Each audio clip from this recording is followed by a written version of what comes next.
Hello friends, ನನ್ನ ಚಾನಲ್ಗೆ ಸ್ವಾಗತ. ಈ ವಿಡಿಯೋವನ್ನು ಕೊನೆಯವರೆಗೂ ತಪ್ಪದೆ ನೋಡಿ. ವಿಡಿಯೋ ಕೊನೆಯಲ್ಲಿರುವ ಟ್ವಿಸ್ಟ್ ನಿಮಗೆ ಖಂಡಿತ ಇಷ್ಟವಾಗುತ್ತದೆ. ವಿಡಿಯೋ ನೋಡುವ ಮೊದಲು ನಮ್ಮ ಚಾನಲ್ಗೆ ಸಬ್ಸ್ಕ್ರೈಬ್ ಮಾಡೋದನ್ನು ಮರೆಯಬೇಡಿ. ಓಕೆ, ನನ್ನ ನೆಕ್ಸ್ಟ್ ಕ್ವೆಶ್ಚನ್. ನಿಮ್ ಹೆಂಡತಿ ಯಾವ ವಿಷಯಕ್ಕೆ ಹೆಚ್ಚಿನ ಮಹತ್ವ ಕೊಡ್ತಾರೆ? ಒಂದ್ ನಿಮಿಷ ತಗೊಳ್ಳಿ. ಎಸ್ ಅಜಿತ್ ಅವರೇ, ನಿಮ್ಮ ಆನ್ಸರ್. ನನ್ನ ಹೆಂಡತಿಗೆ ಅವಳ ಜೀವನದಲ್ಲಿ ತುಂಬಾ ಮಹತ್ವವಾಗಿರೋದು ಸಂಬಂಧಗಳು. ಅದನ್ನ ಉಳಿಸ್ಕೊಳ್ಳೋದಕ್ಕೋಸ್ಕರ ಅವಳ ಜೀವನದಲ್ಲಿ ಎಂತ ತ್ಯಾಗ ಬೇಕಾದ್ರೂ ಮಾಡ್ತಾಳೆ. ಸಿಂಪಲ್ ಆಗಿ ಹೇಳ್ಬೇಕು ಅಂದ್ರೆ ಅವಳು ನಮ್ ಕುಟುಂಬಕ್ಕೆ ತ್ಯಾಗಮಯಿ. ನಿಮ್ ಹೆಂಡತಿ ಉತ್ತರ ಕೂಡ ಇದೇ ಆಗಿರುತ್ತೆ ಅಂತ ನಮ್ಮೆಲ್ರಿಗೂ ಚೆನ್ನಾಗಿ ಗೊತ್ತಿದೆ ಸರ್. ನಿಮ್ಮಿಬ್ರ ಅಂಡರ್ಸ್ಟ್ಯಾಂಡಿಂಗ್ ಬಗ್ಗೆ ನಮಗೆ ಅಷ್ಟು ಐಡಿಯಾ ಸಿಕ್ಬಿಟ್ಟಿದೆ. ಸೊ ಅವ್ರ ಆನ್ಸರ್ ಚೆಕ್ ಮಾಡೋದೇ ಬೇಡ, ಹಾಗೆ ಹೇಳ್ಬೋದು ಇಟ್ ಸೇಮ್ ಆನ್ಸರ್ ಆಗಿರುತ್ತೆ ಅಂತ. ಆದ್ರೂ ಕೂಡ ಒಂದು ನಮ್ ವೀಕ್ಷಕರಿಗೆ ತೋರಿಸ್ಬಿಡ್ತೀನಿ. ಸಂಬಂಧ. ನೀವಿಬ್ರು ಮದುವೆ ಮಾಡ್ಕೊಂಡು ಇನ್ನು 1 ವರ್ಷ ಕೂಡ ಆಗಿಲ್ಲ. ಇಬ್ರು ಎಷ್ಟು ಅಂಡರ್ಸ್ಟ್ಯಾಂಡಿಂಗ್ ಅಲ್ಲಿ ಇದ್ದೀರಾ. God bless you both.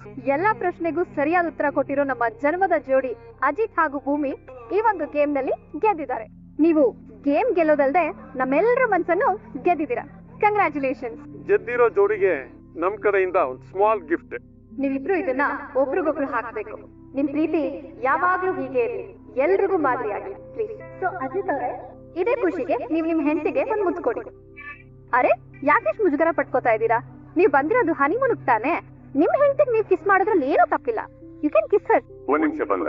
ನನ್ ದೇಶದಲ್ಲಿ ಉಸಿರಿರೋವರೆಗೂ ನನ್ ಬಾಳ ಸಂಗತಿಯಾಗಿ ನನ್ ಜೊತೆನೇ ಇರಬಹುದು. I love you.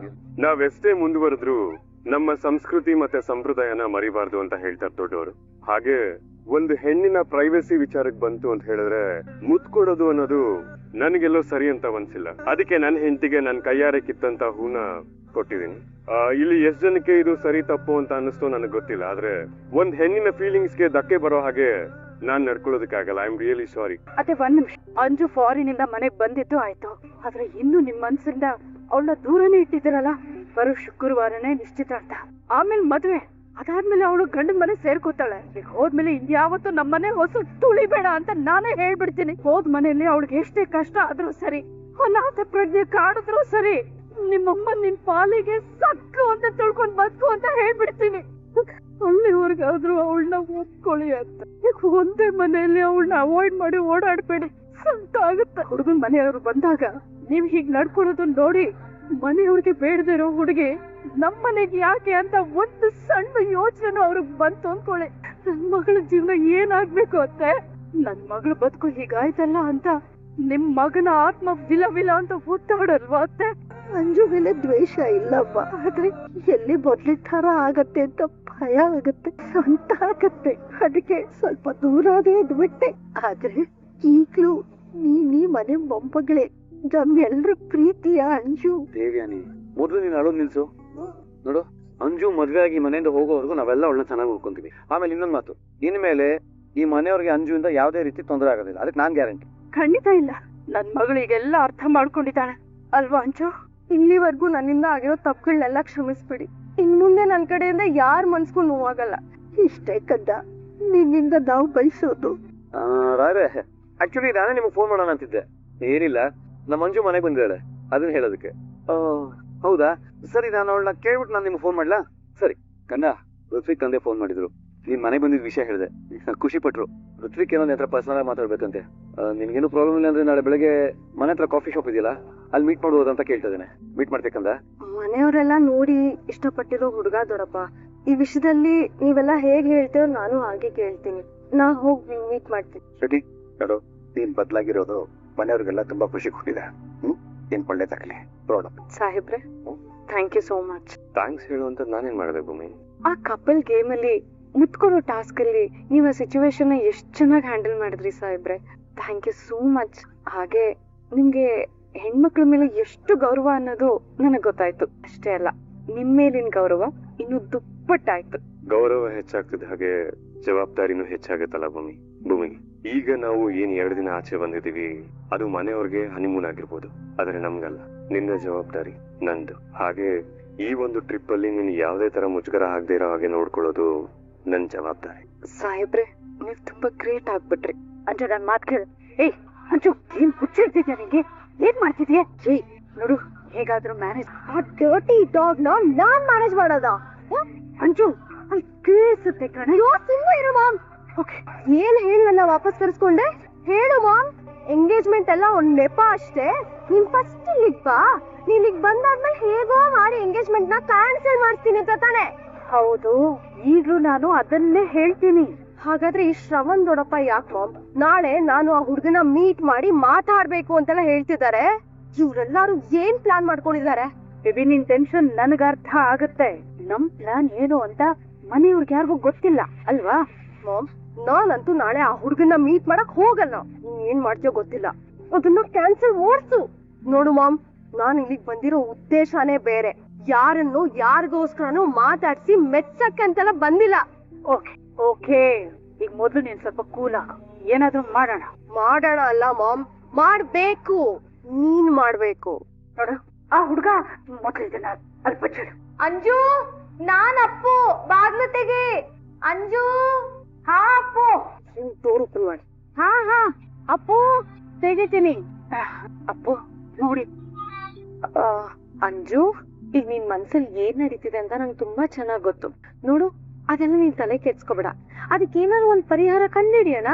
ಟೆನ್ಷನ್ ಅಲ್ಲ ಅಪ್ಪು, ಇನ್ನೊಬ್ಬೊಬ್ರದ್ ಮಾತ್ ಕೇಳ್ತಾ ಇದ್ರೆ ನನ್ ಹುಚ್ಚಿಡ್ದಂಗ್ ಆಗ್ತಾ ಇದೆ. ಅಂಜು ನೋಡು, ನನ್ನ ಮನ್ಸಲ್ಲೂ ನೀನ್ ನನ್ ತಮ್ಮ ಅಜಿತ್ನೇ ಮದ್ವೆ ಆಗ್ಬೇಕು ಅಂತ ಆಸೆ ಇರೋದು. ಒಂದ್ ಕೆಲ್ಸ ಮಾಡೋಣ, ನಾಳೆ ಆ ಹುಡ್ಗನ್ನ ಮೀಟ್ ಮಾಡೋದಕ್ಕೆ ನಿನ್ ಜೊತೆ ನಾನ್ ಬರ್ತೀನಿ. ಅಲ್ಲಿ ಬಂದ್ಬಿಟ್ಟು ನೀನೇನ್ ದಬ್ಬಾಗ್ತೀಯಾ? ಇಬ್ರು ಸೇರ್ಕೊಂಡು ಆ ಹುಡ್ಗನ್ಗೆ ನಿಜ ಹೇಳೋಣ. ಅರ್ಥ ಆಗ್ಲಿಲ್ವಾ? ಆ ಹುಡ್ಗನ ಹತ್ರ ಹೋಗಿ ನಿನ್ ಲವ್ ವಿಷಯನೆಲ್ಲ ಹೇಳ್ಬಿಡೋಣ. ಅವಾಗ ಅದೇ ರೀಸನ್ ಇಂದ ನಿನ್ ಮದ್ವೆನ ಕ್ಯಾನ್ಸಲ್ ಮಾಡೋ ರೀತಿ ಮಾಡ್ಬಿಡೋಣ. ಅಂಜು, ಅವಾಗ ನೀನ್ ಅನ್ಕೊಂಡಿರೋ ದಾರಿ ಸುಲಭ ಆಗತ್ತೆ ಅಲ್ವಾ? ಹೇಳಿ ಸತ್ಯನಾ? ಅಜಿತ ದಯವಿಟ್ಟು ಕ್ಷಮೆ ಇರ್ಲಿ ಮಾರಾಯ, ಎಷ್ಟೊತ್ತಲ್ಲಿ ಕರೆ ಮಾಡಿ ತೊಂದರೆ ಕೊಡ್ತಿದ್ದೀನಿ. ಡಿಸ್ಟರ್ಬೆನ್ಸ್ ಏನೂ ಇಲ್ಲ ಸತ್ಯನಾ, ಹೇಳಿ. ಎಲ್ಲಿಗೊಂತು ನಿಮ್ಮ ಹನಿಮೂನ್ ಕತೆ? ಅಯ್ಯೋ, ಅದ್ರ ಬಗ್ಗೆ ಏನ್ ಕೇಳ್ತೀರಾ, ಎಲ್ಲ ಸೂಪರ್ ಆಗಿ ನಡೀತಾ ಇದೆ. ಜಾಗ ಒಂದ್ ಬದ್ಲಾಗಿದೆ, ಇನ್ ಮಿಕ್ಕಿದೇನು ಬದ್ಲಾಗಿಲ್ಲ ಅಷ್ಟೇ. ಅಜಿತ, ಇದನ್ನ ಎಷ್ಟು ಸರ್ತಿ ಹೇಳಿ ಹೇಳಿ ಸುಮ್ನೆ ತಲೆ ಕೆಡ್ಸ್ಕೊತೀಯ ನೀನು. ನಿಮ್ಮೊಬ್ಬರ ಮಧ್ಯೆ ಸಿಕ್ಕಾಕೊಂಡು ನನ್ನ ತಲೆ ಕೆಟ್ಟ ಮೊಸರು ಗಡಿಗೆ ಆಗ್ಬಿಟ್ಟಿದೆ. ಹಾಗಿದ್ಮೇಲೆ ನಾವ್ ಹೇಳಿದ್ದನ್ನ ನೀವು ಸರಿಯಾಗಿ ಮಾಡ್ತೀವಲ್ಲಪ್ಪ, ಅದೇ ಬೇಜಾರು ನನಗೆ.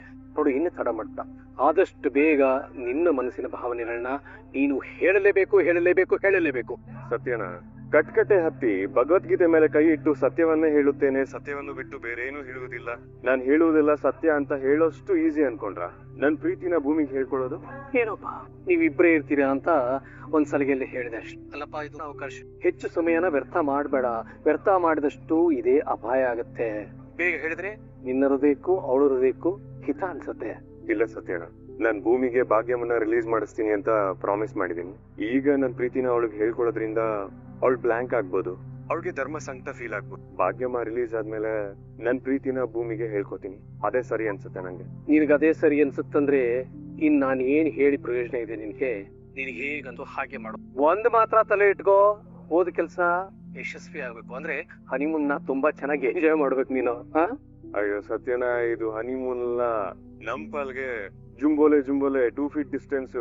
ಹೌದಪ್ಪ, ಮತ್ತೆ ಸಿಗ್ತೀನಿ ಆಯ್ತಾ? ಬಾಯ್ ಸತ್ಯನಾ.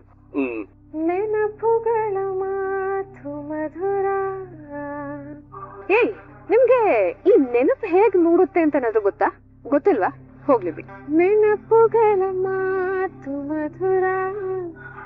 ಏನ್ ಗೊತ್ತಾ, ಈ ನೆನಪಿಗೆ ಇಂತ ಶಕ್ತಿ ಇದೆ ಅಂದ್ರೆ ಹಳೆ ಘಟನೆಗಳಿಗೆ ಹೊಸ ಸ್ಟೋರಿನ ಆಡ್ ಮಾಡಿದ್ರು ಕೂಡ ಒರಿಜಿನಲ್ ಕಥೆನ ಮೈಯೋದಕ್ಕೆ ಆಗೋದೇ ಇಲ್ವಂತೆ.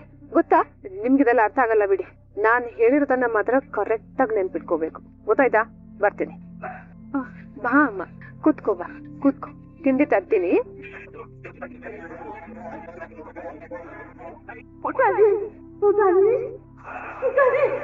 ನಾವಿವತ್ತಿನ ಸೇರಿರೋದು ಒಂದು ಮುಖ್ಯವಾದ ವಿಷಯನ ಮಾತಾಡೋದಕ್ಕೆ. ಓ, ಏನ್ ಬಾಬಾ ಅದು?